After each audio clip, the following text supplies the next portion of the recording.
नमस्कार. देहे रक्षणाकारणे यत्न केला, परी शेवटी काळ घेऊन गेला.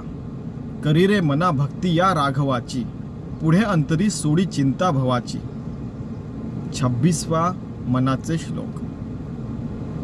यहाँ पे समर्थ रामदास हमें आगाह कर रहे हैं कि आप प्रयत्नशील रहिए, लेकिन एक याद रखना कि उसको मर्यादा रहती है. देह रक्षणा कारणे यत्न केला, कि देह के रक्षण के लिए हर किसी के मन को अच्छा रखने का प्रयत्न किया, खुद के मन को भी अच्छा रखने का प्रयत्न किया, फिर भी आखिर में काल यानी हर कोई मृत्युमुखी होने वाला है, देह जाने वाला है.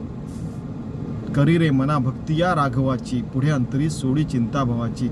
इसीलिए पूरा प्रयत्नशील रह के विभक्त नसावे तरीच भक्त म्हणावे. ऐसे विभक्त न रहते हुए, भगवान से एक रूप रहते हुए, योगी होके, भक्त होके प्रभु रामचंद्र जी को हमारे सारे प्रयत्न समर्पित करने चाहिए.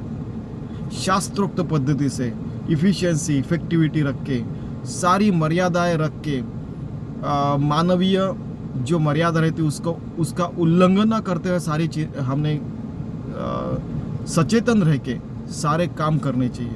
और पूरी जो चिंता रहती है वो चिता पे जला देनी चाहिए.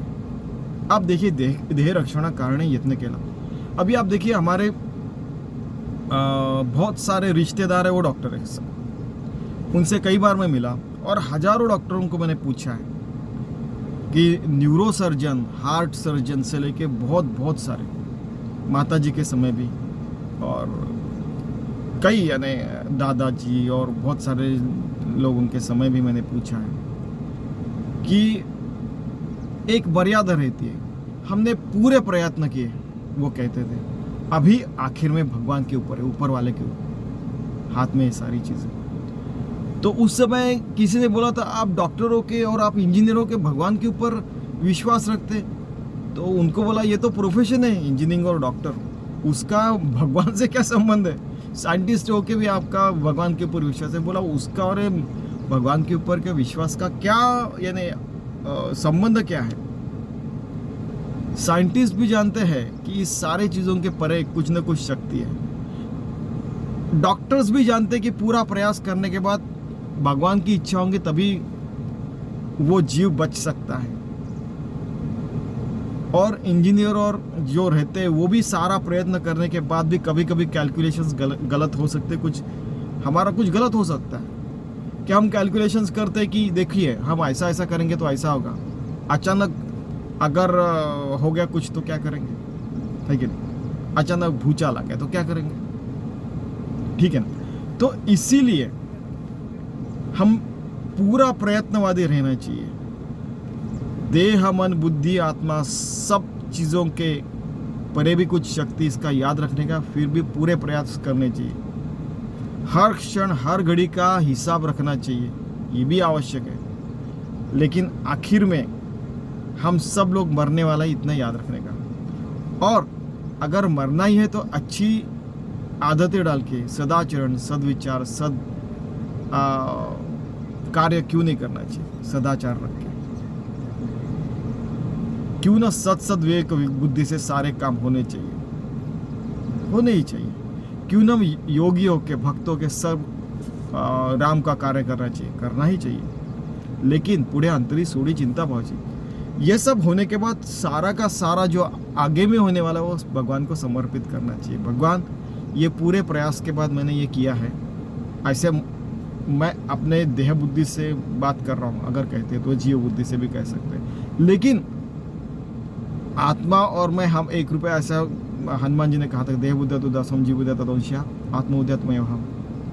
लेकिन फिर भी जो भी प्रयास किया वो आपको समर्पित. फिर वो दुर्गा सप्तशती में जैसे कहा कि आपको माता जी जो करना आखिर में वो कीजिए, मैंने पूरे प्रयास कर लिए अभी, ठीक है. ऐसा समर्थ रामदास कह रहे कि इतनी सुंदर जिंदगी जीने चाहिए कि हमने पूरे प्रयास किए, सारे प्रयास किए, खुद की, पूरे कुटुंब की, समाज की, देश की, सारे मैंने पूरी पृथ्वी तल पे सब कुछ अच्छा होना चाहिए, इसके लिए बहुत प्रयास किए. आखिर में तुझे जो करना है वही कर पाता. हमने हमारी मर्यादा कभी नहीं छोड़ी, फिर भी अथक प्रयास किया.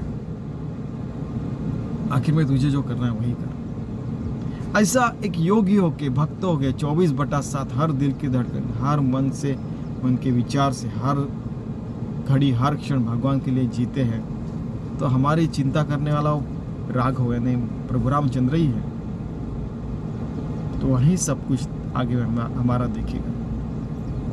चलिए हम ऐसी इतनी सुंदर जिंदगी जीते हैं कि पता चले कि अरे हम गुजर जाने के बाद लोगों को लगना चाहिए कि नहीं, इसने कुछ बहुत अथक प्रयास किए, लगना चाहिए। आपको एक उदाहरण कई दिनों पहले बताया था कि हमारे यहाँ पे एक दादी रहती थी, 90-95 साल की थी। उन्होंने जब वो 20 साल की हुई थी तभी से उन्होंने कई लोगों के घर में जाके काम किया था, जैसे बर्तन मांजने से लेके साफ सफाई से लेके सब कुछ। तो क्या हुआ कि आखिर में वो 95 साल की हो गई, उनके यहाँ के सब गुजर गए, वो अकेली थी। तो कुछ दिन इनके यहाँ पे, कुछ दिन उनके यहाँ पे रहते थे, उनको उनके यहाँ पे खाना पकाती थी, ये करती थी, और साफ सफाई वगैरह करती थी। एक दिन क्या हो गया, वो गुजर गए। आप देखिए, उन्होंने हमारे एरिया के सबसे अमीर से लेके, पावरफुल से लेके, यानी गरीब से लेके हर घर में उन्होंने कुछ न कुछ मदद की थी। आखिर में अपना सारा ऑफिस छोड़ के, अपना काम छोड़ के उनके अंत्यविधि के लिए आए थे सब लोग, कि नहीं, कोई कह रहा था कि नहीं, बचपन में उन्होंने मेरी देखभाल की थी, नहीं किसी ने बोला ये किया था, किसी ने बोला उन्होंने नहीं एक बार मुझे दवाई दी उन्होंने। ऐसा एक भी व्यक्ति नहीं था। सबसे पावरफुल से लेके, अमीर से लेके, या यानी बिजनेसमैन से लेके अच्छे डॉक्टर वगैरह लोग सब आए, उन्होंने अंत्यविधि के लिए सारे लोग आए थे और उनका अंत्यविधि किया था। कितना सुंदर जी हो। आखिर में इन सब लोगों के आंखों में पानी था। जैसे मैंने बताया था, मेरे नाना जी के बारे में भी बताया था कि वो जैसे एक गली में रहते थे, तो उनका हर रोज का ये रहता था कि नाश्ता करते थे और उसके बाद में टहलने निकलते थे। पहले एक गली, फिर से घर में आना, फिर बहुत लोगों से मिलना। कुछ बच्चे कुछ गड़बड़ करते होंगे, आपको ऐसे शोभायमान देता है कि अच्छे घर में रहता है, अच्छे समाज में रहता है, ये शोभायमान देता है? नहीं दादाजी, चलो ये लो चॉकलेट लो। फिर उनको चॉकलेट देते थे और खुश करते थे। ऐसे पूरे ने वो इलाके में हर गली में जाके वो सबसे मिल के आते थे, सबसे अच्छा संबंध रखते थे। वो उसमें उस संबंध में कुछ भी नहीं, वो अमीर गरीब, डॉक्टर, इंजीनियर, आप चपरासी रहो, आप कौन सा भी काम करने वाला रहो, स्वर्णकार रहो, लोहे का काम करने वाला रहो, चप्पल दुरुस्त करने वाला रहो, कुछ भी नहीं, सबसे अच्छा संबंध। तो बीड़ी पीता अच्छा दिखता है क्या तेरे को? कितनी कमाई तेरी? 10 रुपये। हाँ, उस जमाने की बात कर रहा हूँ। अभी बीड़ी पेगा 1 रुपया, उसमें खर्चा होगा तो 9 रुपये मिलेंगे ना आपको, आपके घर वालों को। समझता नहीं क्या तेरे को? नहीं समझता। ये शोभामान देता क्या? नहीं।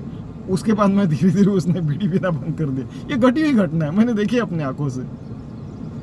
ठीक है, तो आखिर में जब उनके अंत्यविधि के लिए भी पूरा का पूरा उनका जो पूरा महल्ला था वो भी आया था। उन्होंने सब लोगों ने दुकान बंद कर दिए थे और फिर उन्होंने रिस्पेक्ट दिया था। और ये आप देखिए कि हम जिएंगे तो अच्छी जिंदगी जिएंगे।